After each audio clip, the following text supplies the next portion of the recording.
Assalamualaikum warahmatullahi wabarakatuh. Alhamdulillahi wassalatu wassalamu ala Rasulillah nabiyina Muhammad wa ala alihi wa sahbihi ajmain. At lahat ng papuri ay para lamang kay Allah Subhanahu wa Ta'ala, at pagbati at pagpugay ay sumakanyang sugo nawa na si Propeta Muhammad sallallahu alaihi wasallam.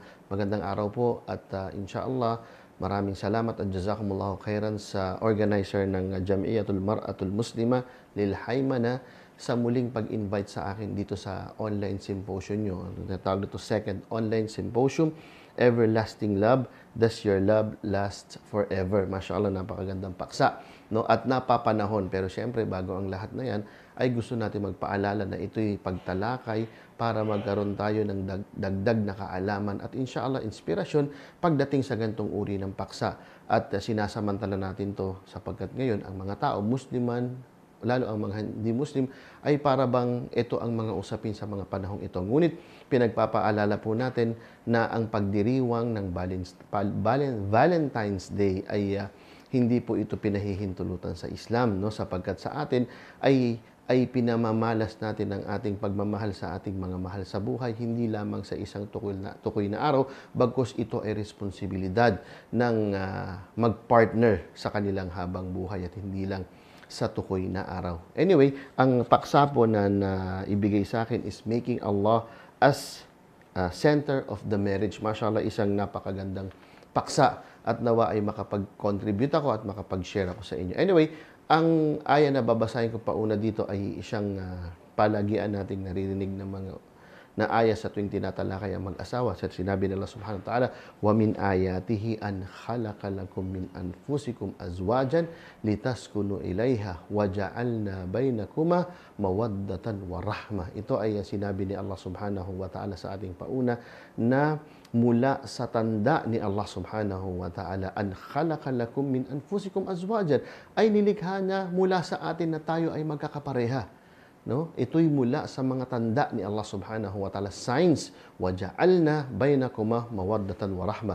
At nilagay niya dito sa dalawang ito ang tinatawag na mawadda, infatuation, yung pagkagusto, wa rahma, yung mercy, yung compassion. Itong dalawang ito ang siyang pinakamahalagang sangkap ng pagmamahal ng mag-asawa sa pananampalatayang Islam. Kung nais natin na maging sentro si Allah Subhanahu wa Ta'ala ng ating marriage, dapat ang pundasyon ng ating pagmamahalan ay hindi lamang nakalagay sa isa, yung tinatawag na infatuation. Hindi ito magtatagumpay sapagkat ang ating ganda, ang ating lakas, ito ay pumapanaw, ito ay pumapawi. At dito kakailanganin na natin ng compassion, yung mercy, na kahit na hindi mo na siya nagugustuhan physically o attracted, ay nandun pa rin yung pagmamahal. Hindi rin naman pwedeng wala yung infatuation, yung mawadda. Hindi rin pwede. Kailangan, pag pumili ka ng iyong mapapangasawa, dapat nandun yung pagkagusto mo sa kanya. Ibig sabihin, dapat magkatugma at magkasama itong dalawa na ito. Sabi nga, waja'alna bainakuma mawaddatan wa rahma. So, mapakahalagang sangkap ito. Dapat itong malaman ng mga tao. Ngayon pa man ay nais ko magbigay ng mga paalala kung paano o ano ang dapat na maging gawain, no, ng isang mananampalataya nang sa gayon ay magawa niyang sentro si Allah Subhanahu wa Ta'ala sa kanilang marriage. Unang-una pa lang ay ang pagpili pa lang ng mapapangasawa. Dapat nandoon na yung niyat natin para sa ikalulugod ni Allah Subhanahu wa Ta'ala.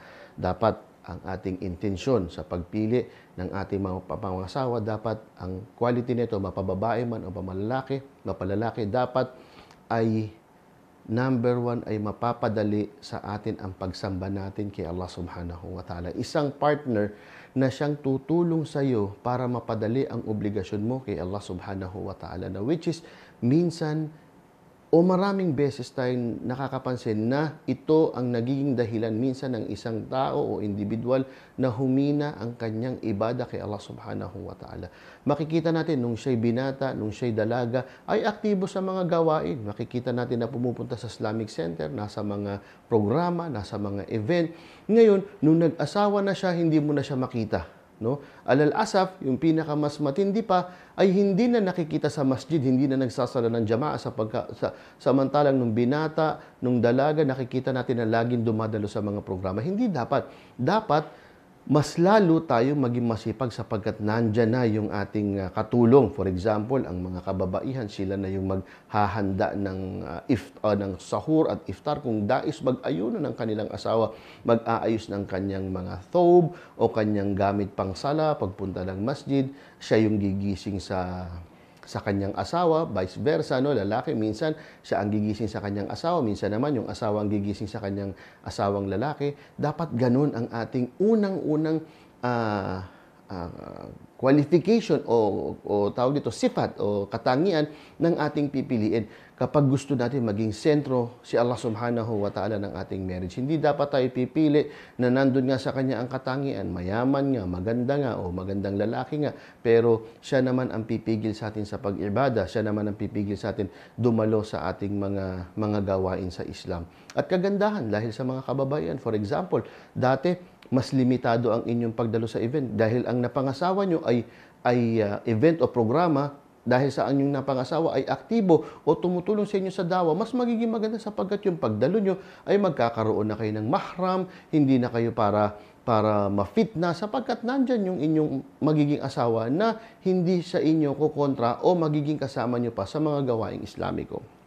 Pangalawa, yung makakasama at makakatulong natin sa ating buhay, of course, no? Kailangan companionship, no? Yung makakasama, yung nandyan siya, no? May mga long distance relationship nangyayari ito at Islamically pwede ito minsan sa mga issue ng ta'addud, ng polygamy, minsan scheduling yan, hindi naman araw-araw nandyan ang lalaki. Pero of course, sa lalaki, responsibilidad niya na dapat kung ano yung time na ibinibigay niya sa kanyang asawa, dapat hindi niya yung sinisira, no? Napakahalaga ng companionship sa mag-asawa. Kapag kayo ay naglagay ng mga schedule sa inyong asawa, kung ikaw ay nasa polygamous relationship, dapat you respect it, no? Maging maingat ka rito na you don't betray this agreement. Pag sinabing ganito ang agreement, kahit na mahirap sa side ng lalaki, dapat tuparin mo yun sapagkat napakahalaga ng companionship sa relationship. Gayun din yung sa ikabubuhay, dapat magtulungan kayo, no? Pero dapat ang lalaki ang provider, pero syempre minsan meron tayong mga business, meron tayong ang mga sisters minsan pinapahintulutan na kahit sa Sharia, basta wala namang nilalabag na magtrabaho, pwedeng magtulungan, pero dapat syempre yung pagpapahintulot natin na hindi tayo lalabas sa boundary ng Sharia. Magtulungan para mas mapadali ang lahat, no? Pero ang dapat na mag-provide talaga, of course, ang lalaki sa kanyang pamilya. Sunod, ang ating pipiliin, of course, yung sabi natin na maglalayo sa atin sa fitna. Kailangan ng ating partner in vice versa, kailangan ang intensyon din natin kaya tayo mag-aasawa para tayo ay malayo sa fitna at hindi tayo makagawa ng haram. Ito ang isa sa pinaka mapanganib na lahat tayo, walang lakpas. Mga mayayaman, mahihirap, lahat yung mga ustad o imam, lahat yan ay walang pinalalakpas. Kahit ang mga anbiya, ang mga sahaba, lahat ng fitna ng patungkol sa fitnatun nisa o fitna ng opposite sex ay pinagdadaanan ito ng tao. Isa ito na pinaka-adim, dakilang fitna na lahat tayo ay dapat maging maingat dito. Kaya yung ating mapangangasawa o mapapangasawang pipiliin, dapat alam natin na isasalba tayo sa ganitong uri ng fitna. At ito ay napakamapanganib, magpakupkup naman tayo kay Allah subhanahu wa ta'ala laban sa ganitong uri ng fitna. Kaya kung pipili tayo ng ating mapapangasawa, dapat of course ay hindi dapat siya o siya dapat ang maglalabas sa atin o mag-aalis sa atin sa mga fitna. At ang huli na payo, no, bago ko tumalon sa isa pang paksa, ay yung intensyon na bumuo ng isang Islamikong pamilya. Number 1 ito. Nandun na, of course, na alis ka sa fitna. Nandun na nagtulungan kayo. Nandun na mapapadali sa iyong pagsama. Pero isa din sa dakilang dahilan ng pagpili ng mapapangasawa na may intensyon na maging si Allah subhanahu wa ta'ala ang maging sentro ng inyong marriage at of course ay bumuo ng isang pamilya. no, malaking pamilya, no? Depende sa kakayanan, pero si Allah Subhanahu wa Ta'ala talaga ang tunay na provider ng isang pamilya na may din, may takot kay Allah Subhanahu wa Ta'ala, pamilya na nagsasala, pamilya na nagfa-fasting, pamilya na sasama-sama para sa ikalulugod ni Allah Subhanahu wa Ta'ala. Isang dakilang gawain o isang dakilang hangarin na ang isang mananampalataya ay makapag-asawa at mabuo niya ang kanyang pamilya na may takot kay Allah Subhanahu wa Ta'ala.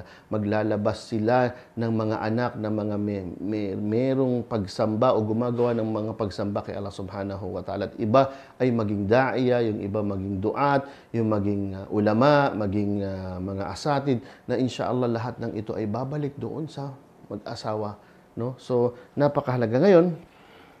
Pagdating naman sa buhay mag-asawa, magbabasa tayo ng ayah, sabi ni Allah Subhanahu, sabi ni Propeta Muhammad sallallahu alaihi wasallam sa isang hadith bago natin basahin yung ayah, la yu'minu ahadukum hatta yakunu hawahu taba'an lima ji'tu bihi, o kama qala Rasul sallallahu alaihi wasallam.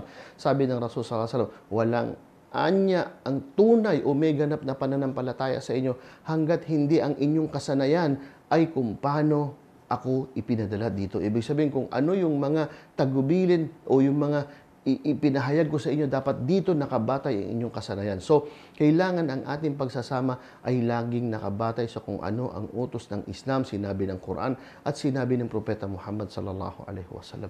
Sa ting magkakaroon kayo ng problema, magkakaroon ng mga diskusyon sa inyong mag-asawa, dapat ibabalik nyo ito sa Quran at sa Sunnah ni Propeta Muhammad sallallahu alaihi wasallam. At kapag meron ng nakalagay sa Quran at sa Sunnah, dapat magpasakop tayo dito. Tulad ng sinabi sa banal na Quran, sabi ni Allah Subhanahu wa Ta'ala, وَمَا كَانَ لِمُؤْمِنِينَ وَلَا مُؤْمِنَةٍ إِذَا قَضَى اللَّهُ أَمْرًا أَن يَكُونَ لَهُمْ الْخِيَارَةُ min amrihim. Sabi ni Allah Subhanahu wa Ta'ala, hindi dapat sa isang mananampalatayang lalaki, sinabi rin sa mananampalatayang babae, na paghumatol na si Allah Subhanahu wa Ta'ala at ang kanyang propeta Muhammad sallallahu alaihi wasallam ay magkaroon sila ng choice maliban sa piliin ang kung ano ang nasa Quran at kung ano nasa Sunnah ni Propeta Muhammad sallallahu alaihi wasallam. Minsan may mga kontra sa atin na mga desisyon. Kung ito ay nasa Quran at nasa Sunnah ni Propeta Muhammad sallallahu alaihi wasallam, dapat aalisin natin ang ating emotions.